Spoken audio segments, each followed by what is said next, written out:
The U.S. military has implemented some kind of formal marksmanship program for military personnel since the middle of the 19th century. The programs initially started out as conventional style shooting, that is, shooting at a mark, a geometric shape, commonly just called a bullseye. The primary emphasis was on developing marksmanship, the ability to just simply use the firearm. Over time, it was realized that a more field-appropriate or combat-realistic approach was needed. In the U.S. Army, this was first changed in the mid-1950s with the program known as train fire. Research from World War II was finding that a more field-appropriate approach was necessary, and simply teaching marksmanship alone wasn't cutting it. At first, the change was to take a field-realistic approach. Soldiers would continue to learn a marksmanship shot process development on appropriate targets. They would be learning how to call shots and then take that marksmanship and apply it in field environments, shooting from varied types of shooting positions, sometimes even freestyle at the soldier's discretion. Over the years, though, this was culled. Changes to the program would have things made easier and easier over time. What effect has that had on military marksmanship training? Train fire was a valid concept. The problem was the implementation left a lot to be desired.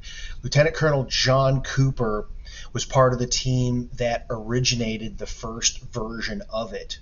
Quoting him, "The U.S. Army has forgotten how to shoot. Certain recruits are much less experienced in the handling of firearms than those of a few years ago. Better marksmanship training techniques are needed, as the current military marksmanship qualification approach is an incompetent and dishonest approach to merely meet a quota. The most serious obstacle to good marksmanship training is the incompetence of current Army marksmanship instructors, the officers and non-commissioned officers that don't know rifle marksmanship. The existing situation can be corrected, but it will require a true shooting renaissance, a revival of the spirit of the rifle." So that's coming from someone who was actually on the train fire team. To quote someone who was a trainee in the Vietnam era in 1970, quoting the soldier, quote, "Prior to being shipped out to Vietnam, our marksmanship training was poor. This training consisted of issuing the weapon, firing a couple 3-round shot groups to sight in, and then another 35 rounds on a proficiency range to, quote, qualify. And then the weapons were turned in. No further training was allowed upon our arrival in Vietnam. These limited rifle orientations have resulted in a totally unnecessary waste of lives." Bruce Wilson published a report in 1971 on the nature of this as well. He was quoting Army Chief of Staff General Lawton Collins, who stated, quote, "The primary job of the rifleman is to not gain fire superiority over the enemy, but to kill with accurate aim fire. Proper marksmanship training is probably the best way to ensure that U.S. combat soldiers can deliver that accurate aim fire against enemy encountered on the battlefield. Unfortunately, the level of most U.S. marksmanship training in the time of war hardly goes beyond the educational equivalent of kindergarten." So that was the nature of things, even as train fire itself was really just being implemented.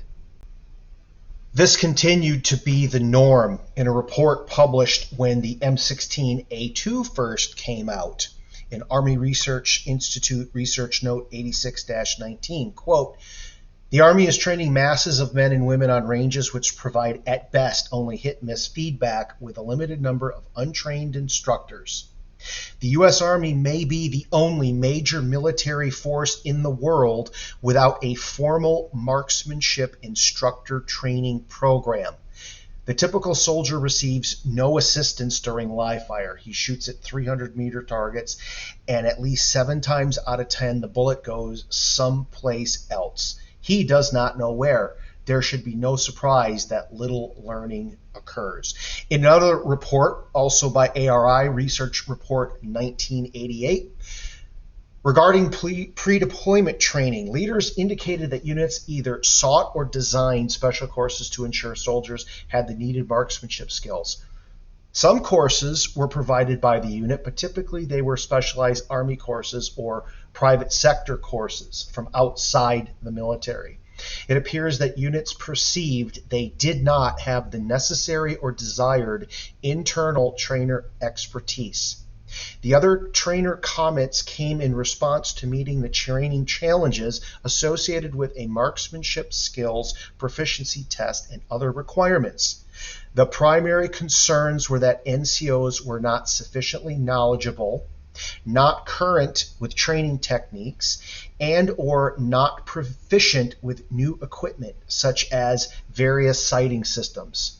This is not a recent concern, as reports by Wilson, 1971 as a reference before, had comments by leaders during that era who stated that a major barrier to good marksmanship was the incompetence of marksmanship instructors by officers and NCOs. This has been the norm now for decades.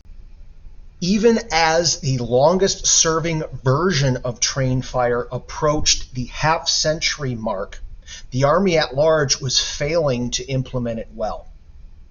In a report conducted by the 82nd Airborne of 82nd Airborne personnel, it was found that the average cold qualification scores of their paratroopers averaged 25.44. That's a 63.6% hit rate. Mind you, 23 out of 40 is the minimum, which is a 57.5%.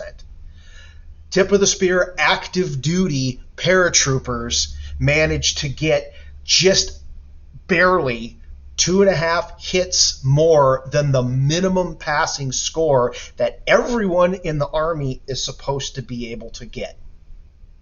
Quoting from that report, which was put together by the 82nd Airborne G3, units do not know how to or are not conducting bore sight prior to arrival at the range. That leads to at least 10% of paratroopers not being able to zero due to loose optics and or not knowing how to use their sights.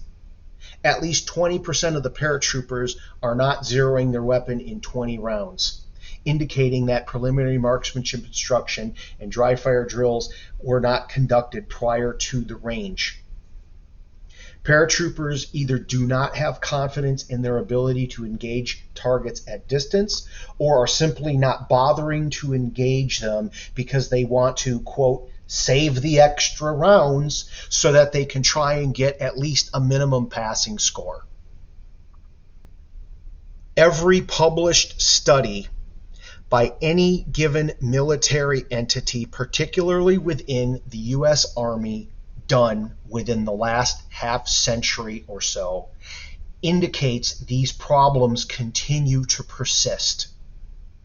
Senior leadership is completely oblivious to this, or they don't care, or both.